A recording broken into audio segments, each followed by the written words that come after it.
اهلا بيكم معانا في الحلقة التانية من السيريز بتاعتنا. اول حاجة عايز ابتدي بيها ان انا اتاسف لكم على التأخير اللي احنا اتأخرناه عليكم، بس زي ما احنا عملنا لكم ابديت على الفيسبوك وقلنا لكم ان احنا في مفاجأة قاعدين بنحضرها هتعجبكم ان شاء الله، انا متأكد. آه خلينا النهارده ابتدي بموقع نقدر نقول اللي هو من اهم المواقع بعد فريلانسر، ابورك. upwork.com بدأ من فترة قليلة جدا، بدأ من تقريبا 5 شهور. upwork.com كان قبل كده اوداسك، وهو مشروع مشترك بين ايلانس واوداسك. خلينا كده نبتدي مع بعض ونشوف ازاي نستخدم Upwork، ازاي نستغله بأحسن طريقة. وهنفترض زي العادة زي الفيديو اللي فات ان مفيش ان انت ما عندكش اي معلومة خالص عن Upwork، وهنبتدي ناخدها واحدة واحدة. هنا زي ما انتم شايفين دي الهوم بيج بتاعت Upwork. هوم بيج بسيطة جدا. ممكن تخش تشوف الشغل على طول من هنا. آه الشرح الموقع ازاي بيشتغل من هنا. sign up، لوجن، وبيكم فريلانسر. لوجن ده هتستخدمه طبعا لما تبقى في فريلانسر وتبقى سايند اب. ممكن تساين اب من هنا او تدوس بيكم فريلانسر من هنا، الاتنين واحد. تعالوا ندوس ساين اب. اول ما ندوس ساين اب هياخدنا على الصفحة اللي احنا متعودين عليها، هيطلب مننا البيانات العادية جدا، هيقول لك يوزر نيم والباسورد والكلام ده كله. هنا طبعا بيقول لك انت عايز تبقى فريلانسر ولا انت بتدور على حد آه يعمل لك شغل. طبعا احنا في حالتنا ديت احنا عايزين نعمل شغل لحد، فهندوس work مش hire. بعد كده هنبتدي بقى هنا واحدة واحدة نمشي في البيانات اللي هو طلبها. هو عايز الاسم، فهندخل هنا محمد. اسمك التاني أشرف. الإيميل هنستخدم الإيميل بتاع كل مرة.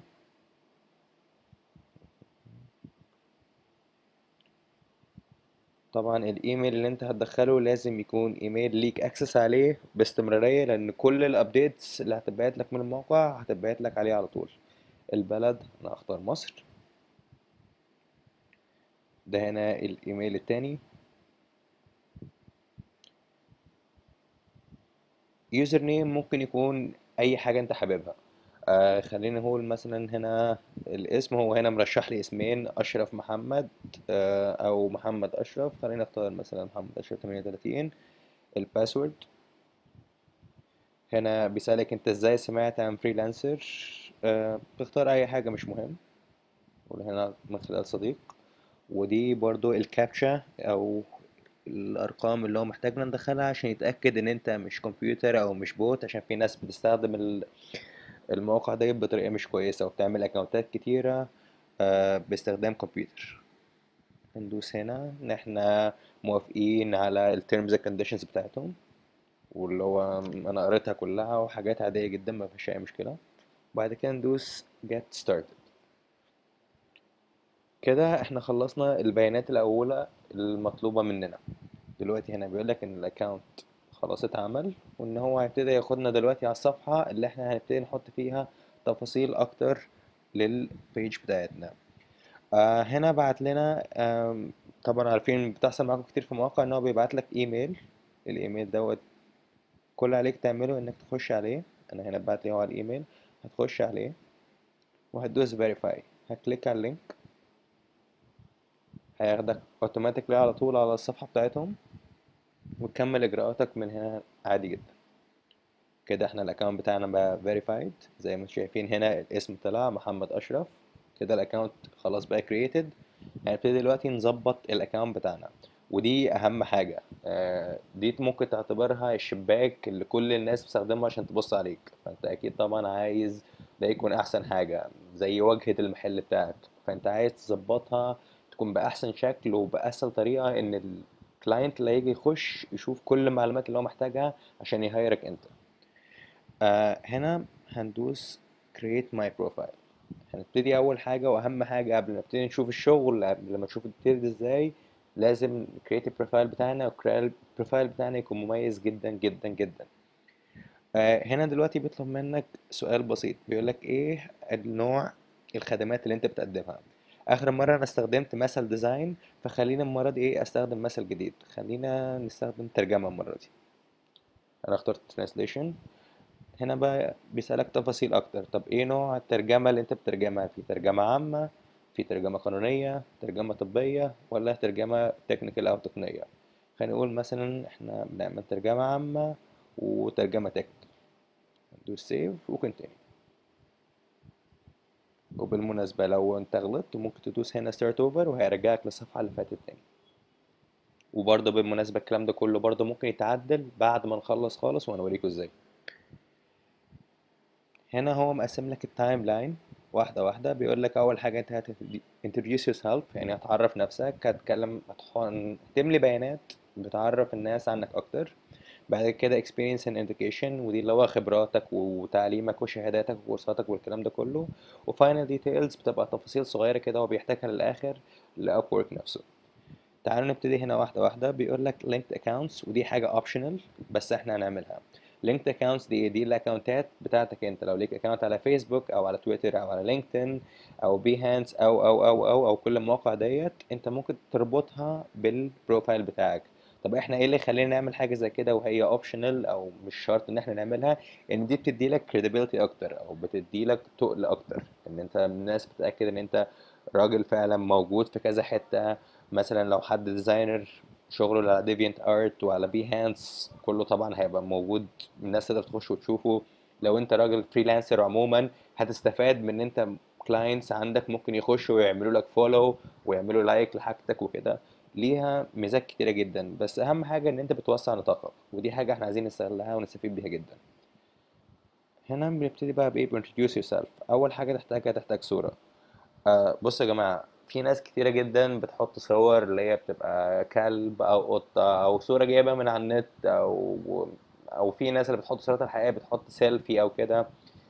هو أنت فريلانسر بس أنت برضو ده بيزنس. دي أنت في بيزنس الفريلانسنج، فأنت لازم تبان للي قدامك بصورة بروفيشنال. مش هقولك البس بدلة وجرافطة وقميص، لا لا، ممكن تلبس أي حاجة، بس أهم حاجة الصورة اللي أنت تحطها تكون مبينة وشك كله. ماشي، وما تصورش حتى تقف انت من بعيد جدا ويبقى وشك بعيد، عشان زي ما انتم شايفين الصورة صغيرة. لا، انت خلي الصورة تكون مبينة وشك كله، وصورة تكون في neutral position. neutral position يعني ايه؟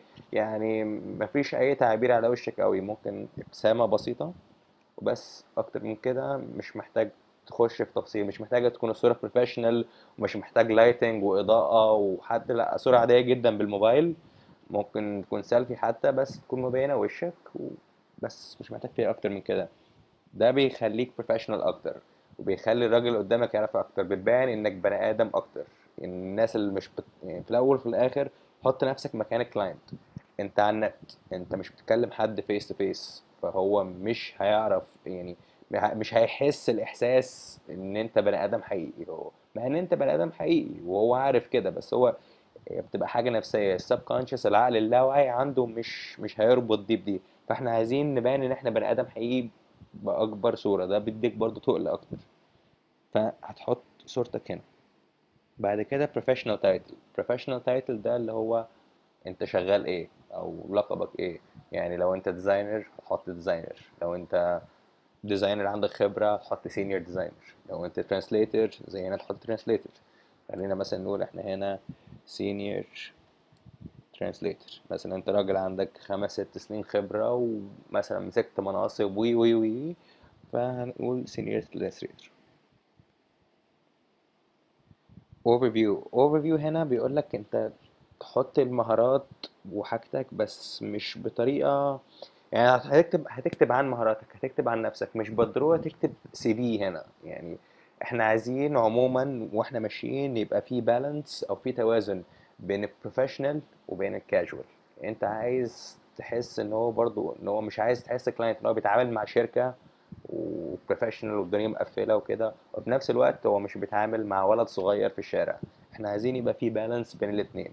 فانت هنا هتكتب حاجات عنك، يعني خلينا نقول بتحكي قصة حياتك. يعني مثلا لو تكتب مثلا انك رايح اشتغلت مثلا في شركة معينة، على سبيل المثال مثلا فودافون، فانت هتكتب مثلا ازاي وصلت لها، بدل ما تكتب انا اشتغلت في فودافون 5 سنين، ممكن لا تبقى انا ازاي وصلت لها واللي عجبني فيها وحققت حاجات كذا وانجازاتي كده، بصيغة قصة. دي برضه هتحسس اللي قدامك برضه اكتر ان انت بني ادم.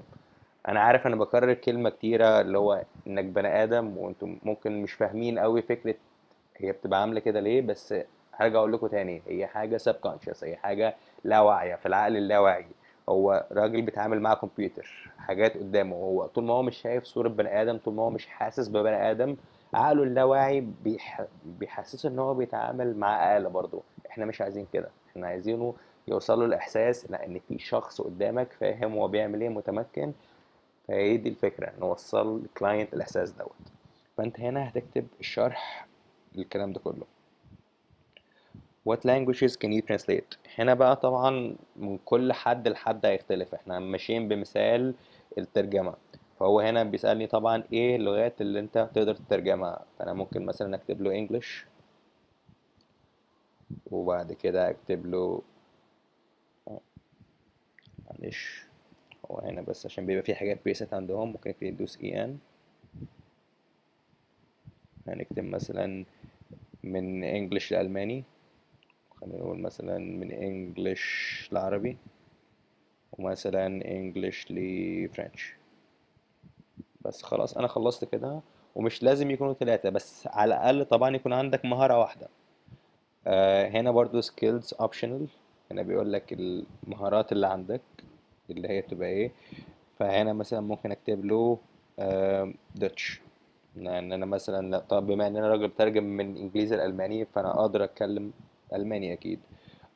ممكن اكتب برضو فرنش، او بلاش فرنش، ممكن في حاجة تانية هنا اسمها فيلينج. فيلينج معناها ايه؟ معناها ان انا عندي مهارة ان انا اتكلم اللغة ديت، انا عارف ان انا اقدر استخدمها ترجمة، بس في نفس الوقت هو هنا بيرشح لك شغلانات تانية، ان انت مثلا ممكن تستخدم الموضوع دوت في ان انت تملي فورمز او تملي ادخال بيانات باللغة الالماني.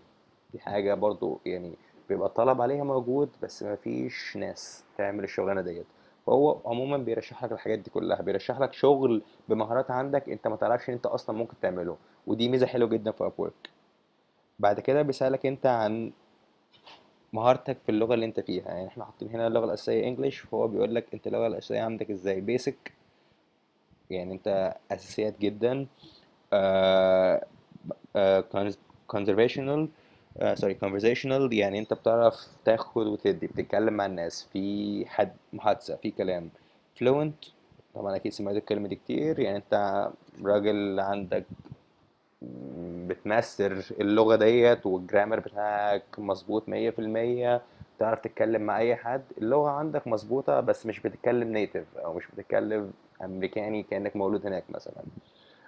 ماسترفول ده اللي هو زي ما هو كاتب هنا no discernible accent، يعني مش يعني لو انت بتتكلم اللي قدامك يفتكر ان انت مولود هناك او انت تكون فعلا مولود من البلد ديت. بس فاحنا خلينا نقول مثلا احنا fluent. other languages هنا بيقول لك اللغات التانية اللي انت هتعرفها، زي ما احنا كاتبين فوق كنا كاتبين فرنش وانجليش، فممكن نقول مثلا هنا فرنش برضو، نختار فرنش، ونقول مثلا والله احنا conversational بس هنا. ممكن تدوس save او ممكن تدوس save وتاد more لو في لغات تانية عايز تدخلها. ليه الكلام ده كله اصلا طالبه منك؟ عشان لما كلاينت يجي يشوف البروفايل بتاعك هيقدر يحدد من خلاله انت مستواك عامل ازاي، فمن المستوى ده هل انت كفء للشغلانه ولا لا. طبعا هتقولي طب ما انا ممكن احط ماستر في كل حاجه، طب ما هو يا باشا لما انت تيجي الكلاينت يهايرك هيعرف الكلام ده لانه هيكلمك الاول قبليها، فحاول تكون دقيق فيها على قد ما تقدر. availability to work on Upwork، هنا بيقول لك انت تقدر تشتغل قد ايه. تقدر تشتغل اكتر من 30 ساعة في الاسبوع، اقل من 30 ساعة في الاسبوع، او زي ما يطلب. خليني اقول لكم بس ال 30 ساعة في الاسبوع دي عاملة ازاي. الشغل العادي لو انت بتشتغل في شغلانة من 9 ل 5، 5 ايام في الاسبوع، تاخد يومين اجازة، ده 40 ساعة شغل. ماشي. فده يديك فكرة عن 30 ساعة عاملة ازاي. ده 40، ف 30 ساعة ممكن يا اما تقلل ساعتين في اليوم، فانت كده بتشتغل شيفت او دوام 7 ساعات بس، او شيل يوم تقريبا، يعني هو تقريبا يوم. ماشي، فممكن تعتبره شيفت كامل 4 ايام في الاسبوع ب3 ايام اجازه. ده 30 ساعة. فانت لو انت شايف لو انت عندك شغلانة اصلا شغال فيها وهتعمل الموضوع ده جانبي، يبقى رشحك تختار as needed او open to offers. as needed اللي هو يعني على حسب الطلب، و open to offers يعني اللي هو على حسب العرض اللي هيجيلي. لو انت راجل متفرغ او عايز تستغل ان انت تبقى فريلانسر بجد وبس وحابب المجال ده وهتكمل فيه، يبقى اختار more than 30 hours، عشان دي حاجة ميزة ناس كتير بتدور عليها. ممكن حد يطلب منك project كبير، وبروجكت دوت انت حاطط مثلا ان انا لا، انا والله اقل من 30 ساعه في اليوم، هو محتاجك شيفت كامل 40 ساعه في الاسبوع. فبقى ساعتها مش هيبقى انت من الناس اللي هو حاططهم في اعتباره. لو انت راجل بين البنين، مثلا خلينا نقول مثلا طالب عنده جامعه، عندك ال 30 ساعه في الاسبوع، بس في نفس الوقت مش حابب تربط نفسك قوي، او لاي اسباب تانية، ممكن تختار اقل من 30 ساعه في الاسبوع. للمثل دوت خلينا نختار هنا 30 ساعه. طبعا هو مش هيرضى نكمل غير لما نحط الحاجات ديت، فانا هحط اي حاجات دلوقتي. نختار صورة.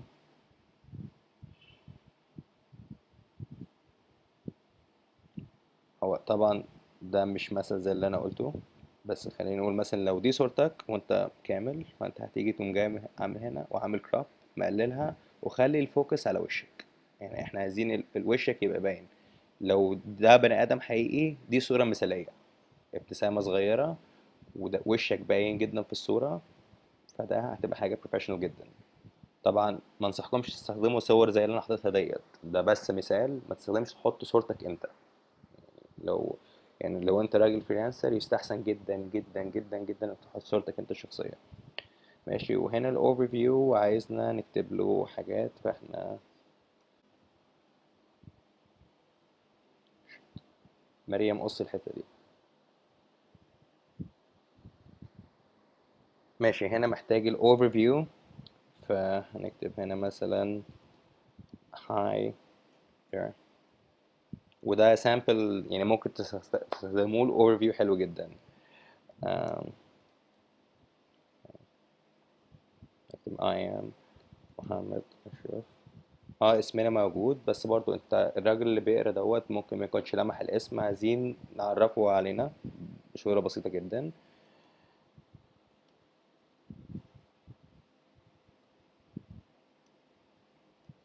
ده I have been translating for more.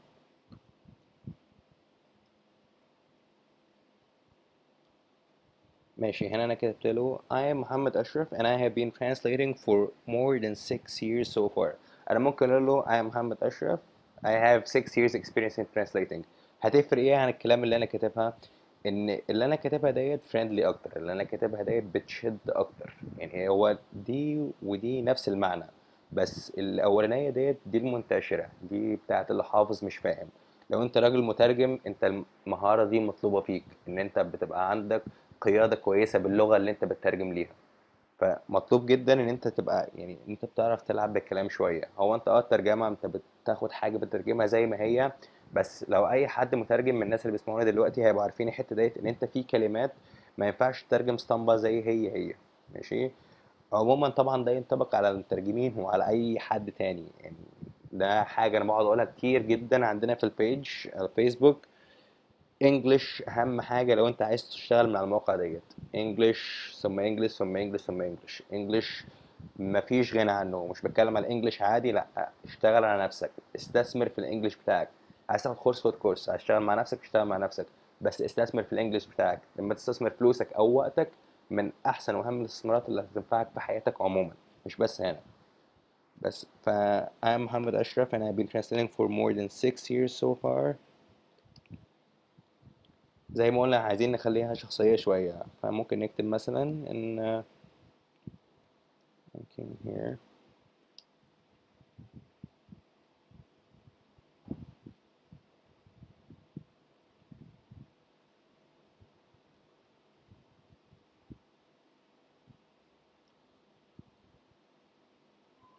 6 points.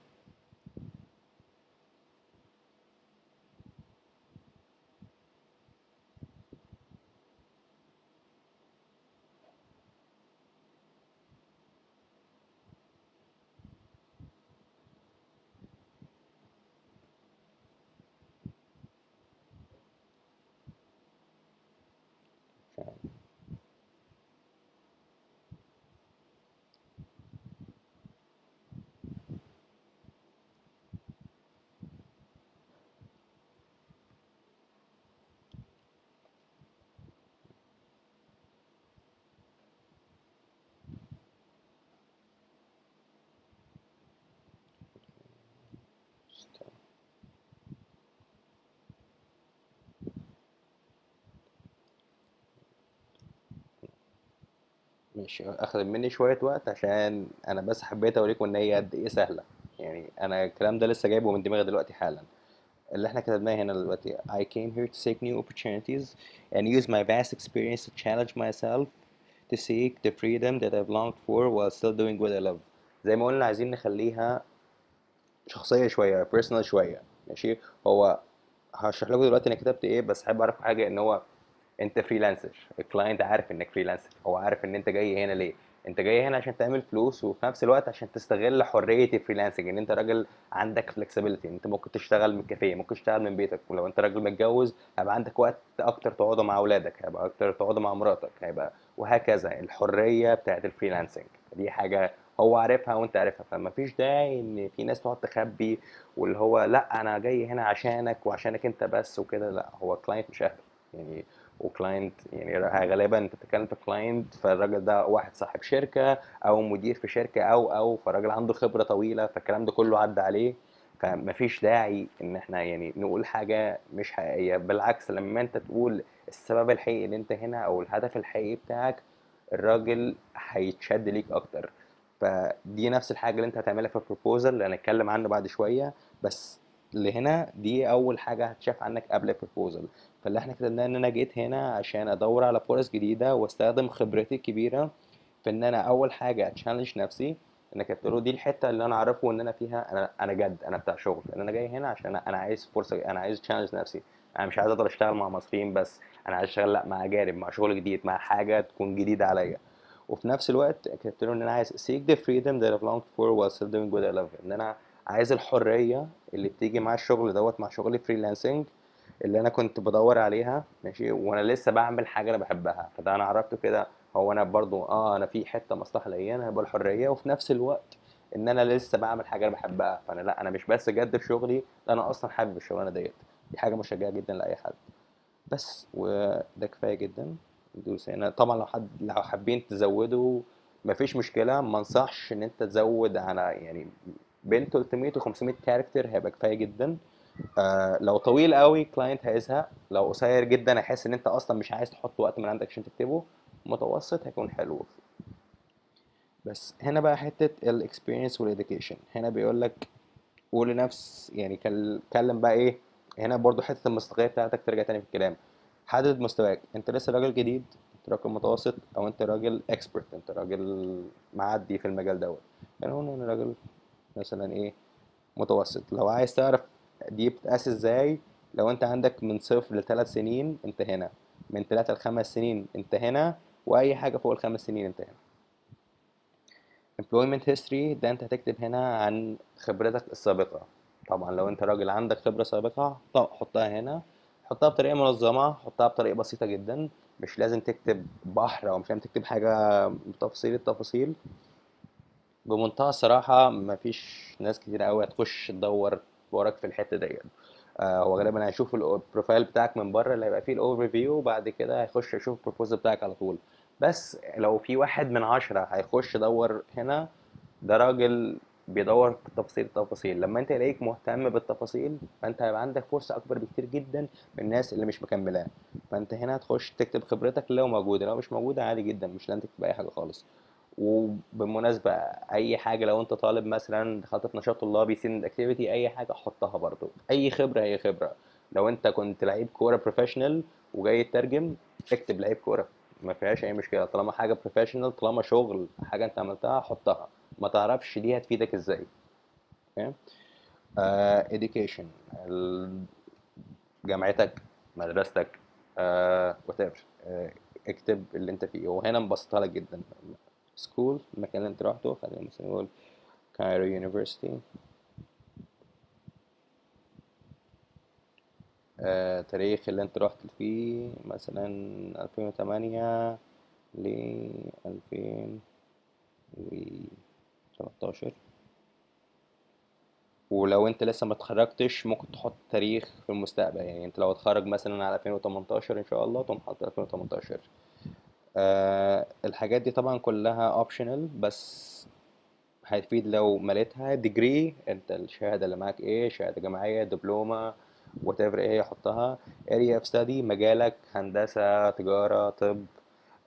description تشرح شوية بس، ممكن حاجة عن الجامعة، عن مجالك عملت ايه، لو ماجستير تكتب عنه شوية، لو قسم جوه قسم مثلا هندسة كهرباء تكتب كده يعني، وهكذا.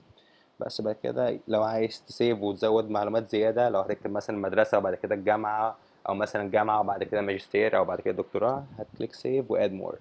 أو ممكن لو خلصت خلاص هتدوس سيف بس.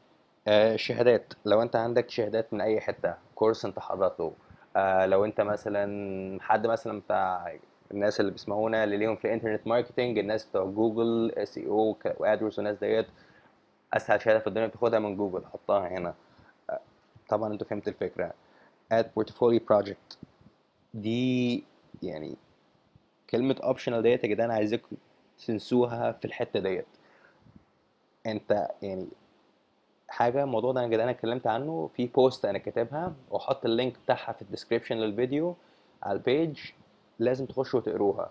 لو ما عندكش حاجه انت عملتها، اعمل حاجه لشركه وهميه. تخيل كده ان انت جالك شغلانه دلوقتي، واعمل بروجكت. لو مثلا على مثالنا هنا انت راجل مترجم، تخيل مثلا ان انت جالك كلاينت مثلا من فرنسا وعايزك تيجي تترجم له مثلا عقد.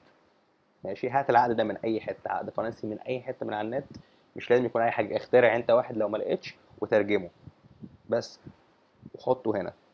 الموضوع سهل جدا انك تقاد اي حاجه هنا زي الحاجات التانية. هنكليك على اد بورتفوليو، هتكتب هنا التايتل. ماشي، التايتل ده اللي هو العنوان. مثلا لو انت راجل مترجم حاجه مثلا على مسله برضو، عقد من فرنسا من فرنساوي لانجلش مثلا او عربي، اكتب مثلا بروجكت تايتل ان انا ترجمت عقد مثلا لشركه كذا، ترجم من فرنساوي لعربي. ديسكريبشن هتشرح هنا مثلا الكلاينت جبته ازاي، انت اشتغلت على البروجكت ديت ازاي. والله انا مثلا لما جالي العقد قعدت قسمته لثلاث اجزاء، وترجمت الجزء ده من كذا، واستخدمت مثلا مراجع كذا عشان في مصطلحات قانونيه انا كنت محتاج اجيبها من هنا، وعملت كذا. قسمته ازاي، مثلا الكلاينت طلب مني. كل ما تخش في التفاصيل كل ما كان يعني ايه الناس هتشترك اكتر. مثلا الكلاينت مني طلب الشغل مثلا في يومين، فانا رحت قسمت مثلا الشغل ان انا هخلص الجزء ده والجزء ده والجزء ده في يوم ونص، وسبت لنفسي نص يوم زياده في حال اذا لو في اي حاجه اقدر ان انا اعدلها مع الكلاينت. وكمان ممكن حته زياده تقول له مثلا ان ايه، ده انا كمان قدمته يوم ونص بدري، او سوري نص يوم بدري، عشان لو الكلاينت عايز يراجع حاجه ما ضيعش وقته زياده عن اليومين، يبقى كمان فترة المراجعة أو تعديلات الكلاينت في النص يوم الأولانيين. الحاجات زي كده التفاصيل الصغيرة بتفرق جدا. هتاد thumbnail دي، هتاد هنا صورة إن أنت عايزها تظهر في لما حد يجي يشوف المربع بتاعك من بره، هتحطه تكتب تعمل صورة ببينت أو فوتوشوب، تكتب عليها مثلا from French to English، يعني عقد من فرنساوي لعربي. هتختار الكاتيجوري هنا، الحتة اللي أنت عايز اللي أنت شغال فيها. هنا السب كاتيجوري اللي انت عايز تشتغل فيها. بروجكت يو ار ال، لو انت لو ليه موقع او حاجه زي كده هتدخلها من هنا. completion date، انت خلصت المشروع بتاعك ده امتى. وسكيلز اللي هي الحاجات اللي انت المهارات اللي استخدمتها فيها. ترجمه هتحط ترجمه، ويب ديزاين هتحط ويب ديزاين، ويب ديزاين مثلا بفوتوشوب هتحط ويب ديزاين بفوتوشوب، وهكذا. بس ده كده ان انت تقاد البورتفوليو بتاعك سهلة جدا، ما فيهاش أي حاجة. لازم لازم لازم هرجعه تاني، لازم كل واحد يحط على الأقل بروجكت أو اتنين بروجكتس. يعني أنا أنصح جدا باتنين بروجكتس. ما عندكش خبرة زي ما قلت، شوف طريقة إن أنت تعمل